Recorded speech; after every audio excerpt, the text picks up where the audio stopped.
나스닥과 S&P 500이 상승하면서 마감했습니다. 특히 기술주 중심의 상승이었고 반면 바이오 관련 주식들은 큰 폭으로 하락하면서 자금이 빠져나간 것으로 보입니다. 내일 4월 2일에는 관세 정책에 대한 불확실성이 해소될 가능성이 있기 때문에 주식시장이 반등할 수도 있고 반대로 악재로 작용할 수도 있어 시장은 오늘 상승에도 불구하고 아직 방향을 정하지 못한 하루였다고 볼 수 있습니다. 일단 나스닥은 반등 시도를 이틀째 이어가고 있습니다. 어제는 장중 저점을 깨는 흐름이 있었지만 종가 기준으로는 여전히 3월 11일 저점을 유지를 했고 오늘은 횡보하는 모습이 이어졌습니다. S&P 500 역시 상승 마감하며 좋은 흐름을 보여줬지만 뚜렷한 상승 추세의 신호는 없었고 약간의 상승으로 마무리된 하루였습니다. 이 상황에서 200일 이동평균선을 돌파하고 강한 거래량이 동반된 상승이 나타난다면 현금을 활용해 투자에 나서야겠지만 그렇지 않다면 201선을 저항선으로 막고 하락할 경우 인버스 ETF를 활용하는 것이 좋은 전략이라고 생각합니다. 동일 비중 S&P 500 지수를 보면 어제 고점과 저점 사이에서 머무는 흐름이었기 때문에 자금이 순환할 뿐 뚜렷한 방향성은 보이지 않고 있습니다. 상승이 이틀째 이어지고 있지만 이는 반등 시도일 뿐이며 좀 더 시장을 지켜보는 것이 좋아 보입니다. 나스닥의 반등 시도는 이틀째 이어지고 있고 현재 제가 가장 주목하는 부분은 이 흐름이 진짜 상승 추세로 전환될 수 있느냐는 것입니다. 당연히 긍정적인 자세로 추세 전환을 포착하고 싶지만 그 순간에 주도주가 나타나지 않는다면 저는 진정한 추세 전환으로 보지 않을 것입니다. 만약 저항선에서 밀린다면 이를 확인하고 인버스 ETF를 활용하겠습니다. 소형주는 11월 이후로 여전히 힘이 없는 흐름을 보이고 있으며 실적 없이 기대감만으로 상승한 종목들은 특히 주의가 필요합니다. 오늘은 금융주와 헬스케어 섹터가 하락했고 기술주, 소비재, 커뮤니케이션 서비스 등 성장주 중심으로 상승이 나타난 하루였습니다. 상승 시도가 이틀째 이어지고 있기 때문에 단기 반등을 기대해 볼 수 있습니다. 오늘 가장 많이 오른 ETF 중 하나는 블록체인 ETF입니다. 하지만 이 ETF는 이미 하락 추세가 형성되어 있기 때문에 아직은 관망이 더 적절해 보입니다. 공포 사이클은 현재 28일째 이어지고 있으며 시장을 지치게 만들고 있습니다. 공포지수는 19까지 내려갔고 이런 극심한 상황에서는 쇼커버가 나오며 단기 반등이 일어날 가능성이 높습니다.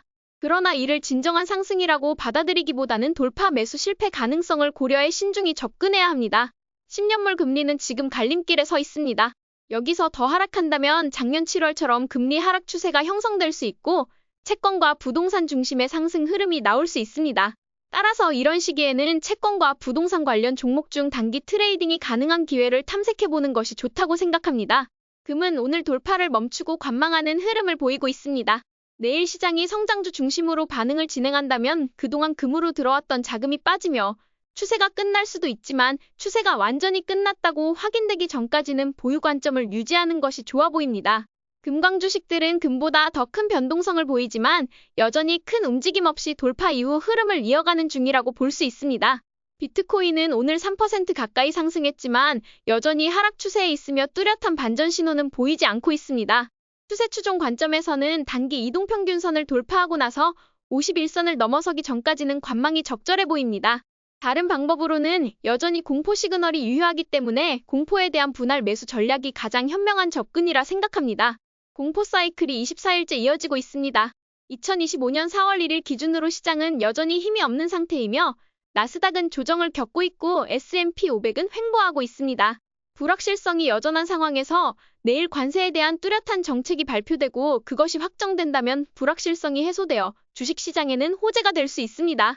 하지만 그 전까지는 시장이 방향을 잡기 어렵고 초단기 혹은 초장기 투자로만 접근하는 것이 좋아 보입니다.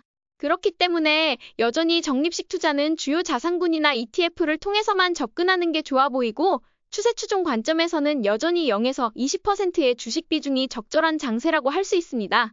오늘 빅테크 중에서는 테슬라가 3.55% 상승하며 좋은 흐름을 보였고 대부분 종목이 나쁘지 않았지만 이것이 쇼커버인지 기술적 반등인지는 아직 확실하지 않아 신중하게 접근하는 게 중요합니다.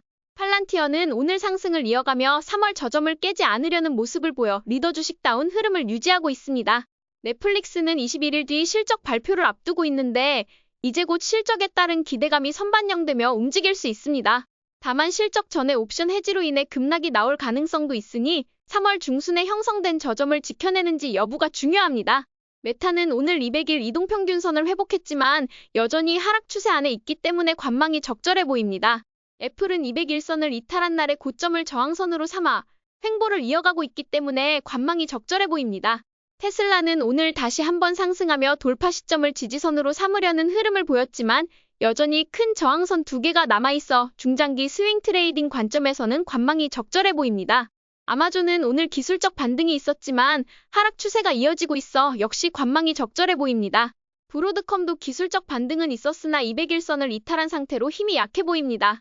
엔비디아도 하락 추세 안에서 움직이고 있어 주요 이동평균선을 돌파하기 전까지는 관망이 맞아 보이며 작년 5월 돌파 시점을 무너뜨릴 경우 추가 하락이 가속화될 수 있습니다. 구글은 기술적 반등 흐름을 보이고 있어 관망이 적절해 보입니다. 마이크로소프트는 현재 숏 포지션에 기회를 주고 있습니다. 저항선이 3개나 존재하기 때문에 해당 선을 맞고 떨어질 경우 숏 포지션 진입을 고려하고 있습니다. 오늘은 코인 관련 주식들이 많이 오른 날이었고 바이오 관련 주식들은 전반적으로 힘이 없던 하루였습니다. 그럼에도 불구하고 상승 모멘텀을 유지하는 리더 종목들이 있기 때문에 우리는 그 기회를 잡을 수 있다고 생각합니다. 오늘은 항공과 소프트웨어 주식 2가지를 살펴보겠습니다.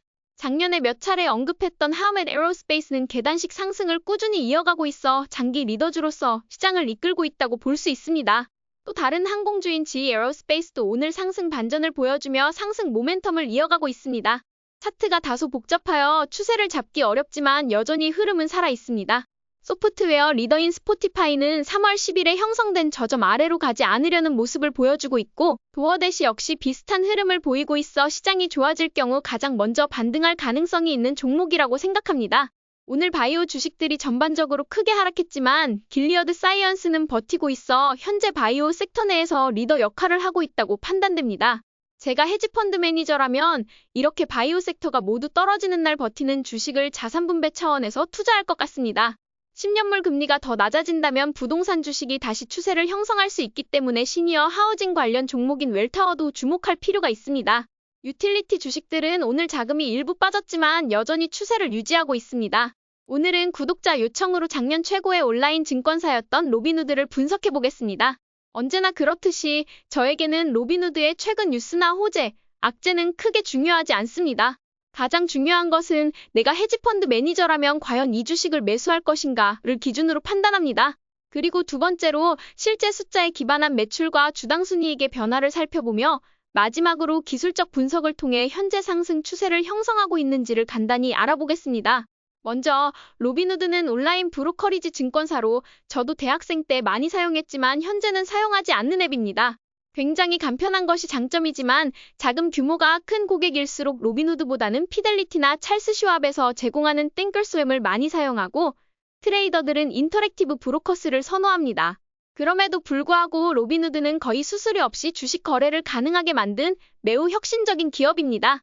로빈후드의 경쟁자는 트레이더들이 사랑하는 인터랙티브 브로커스, 한국 분들에겐 다소 생소하지만 중국 앱 무무를 운영하는 푸투 그리고 많은 배당 투자자들이 사랑하는 ETF인 SCHD를 관리하는 찰스 슈왑입니다. 물론 피델리티와 뱅가드는 미국 내 가장 큰 자산을 운용하고 있으며 대부분의 미국인 퇴직연금이 이 두 곳에 몰려 있습니다. 하지만 두 회사는 상장을 하지 않은 상태인데 그 이유는 돈이 너무 많아서 굳이 상장할 필요가 없다고 밝힌 바 있습니다. 로빈후드는 작년에 엄청난 주가 상승을 보여줬습니다. 그 배경에는 실적 개선이 있었습니다.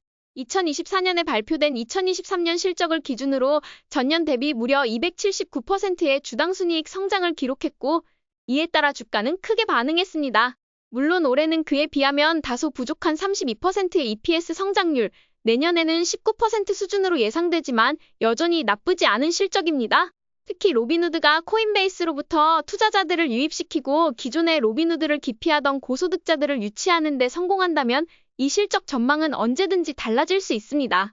다만 푸트와 찰스 슈왑도 올해 로빈후드 못지않은 실적을 보여줄 것으로 예상되기 때문에 어떤 온라인 브로커리지 주식이 가장 큰 상승을 보일지는 예측하기 어려운 상황입니다. 로빈후드는 작년에 흑자 전환과 함께 279%에 달하는 EPS 상승을 기록했습니다. 이 패턴은 스포티파이와 도어대시에서도 나타났습니다. 흑자로 돌아서면서 EPS가 세 자릿수로 증가하면 주가가 폭발적으로 오르는 경향이 작년에 뚜렷하게 나타났습니다. 올해는 그 수준을 유지하는 정도로 보이는데요. 만약 올해 말 다시 주가가 상승 국면에 들어가고 많은 사람들이 주식 트레이딩에 참여하게 된다면 매출은 다시 급증할 수도 있습니다. 하지만 현재로서는 현상 유지에 가까워 보입니다. 작년 4분기에는 트럼프 대통령의 당선과 성장주들의 급등으로 인해 비정상적인 매출 증가가 있었고, 올해는 그에 대한 조정과 안정화 과정에 있다고 볼 수 있습니다. 이제 로빈후드의 차트를 보기 전에 경쟁사인 인터랙티브 브로커스의 차트를 먼저 보겠습니다. 인터랙티브 브로커스는 작년 8월 말부터 상승세를 타기 시작했고 12월에 잠깐 쉬어간 뒤 다시 급격한 상승을 보여준 뒤에 2월부터는 하락세로 접어들어 현재까지도 하락 추세를 이어가고 있는 모습입니다. 중국 회사인 푸트 역시 비슷한 패턴을 보였습니다. 9월 중순에 매수 시그널을 보여준 뒤에 엄청난 거래량과 함께 클라이맥스 형태의 상승을 보여줬고 1월에 다시 한번 상승 모멘텀을 형성했지만 현재는 50일 이동평균선을 이탈하며 조정을 받고 있는 상황입니다. 제가 이 두 차트를 함께 가져온 이유는 하나입니다. 이들은 경쟁사이지만 비슷한 시장 환경과 고객군을 공유하고 있기 때문에 전체 시장이 호황일 때 함께 상승하고 시장이 꺾일 때 함께 하락하는 경향이 있다는 것입니다. 로빈후드는 경쟁사들보다 더 오랜 상승 흐름을 이어갔습니다. 작년 9월 매수 시그널 이후 올해 2월까지 계속해서 보유 시그널을 보이며 약 115%의 수익률을 기록한 뒤 매도 시그널이 발생했습니다. 현재는 별다른 매수 시그널 없이 횡보 중입니다. 경쟁사들과 비슷한 시기에 매수 시그널이 나타났다는 점도 주목할 부분입니다. 그렇기 때문에 하나의 업종 내에서 여러 종목을 동시에 매수하는 것은 비효율적일 수 있습니다. 많은 경우 업종 내 종목들이 비슷한 타이밍의 상승과 하락을 반복하기 때문입니다. 따라서 특정 테마가 시장에서 인기를 끌 때는 그중 실적이 가장 좋은 두 종목을 선별하여 매수하는 것이 효과적입니다. 결론적으로 로빈후드는 당분간은 조정을 받을 가능성이 높아 보입니다. 아직 매도 시그널이 발생한 지 2개월도 지나지 않았기 때문에 앞으로 최소 2개월에서 3개월가량은 추가적인 횡보를 이어갈 것으로 예상됩니다. 물론 이 흐름을 바꿀 수 있는 결정적 이벤트는 바로 실적 발표입니다. 다음 실적 발표가 로빈후드의 주가에 다시 한번 상승 모멘텀을 불어넣을 수 있을지 주목해보겠습니다. 오늘의 결론은 지금은 누구도 시장의 방향을 확신할 수 없는 시기입니다. 특히 지금은 시장은 앞으로 이렇게 된다 라고 단언하기에 가장 위험한 갈림길에 있습니다. 우리는 긍정적인 마음으로 시장을 바라보되 뚜렷한 추세가 형성되는 섹터와 테마에 지속적으로 투자하며 이 반등이 기술적 반등에 그칠 경우 인버스 ETF 등을 활용해 수익을 낼 수 있기 때문에 주요 지수들이 주요 이동평균선에서 저항을 받는지 면밀히 살펴보는 것이 중요하다고 생각합니다. 오늘도 저희 전략이 재미있으셨다면 좋아요와 구독 버튼 눌러주세요. 지금까지 방구석 헤지펀드 매니저 라일라였습니다. 감사합니다.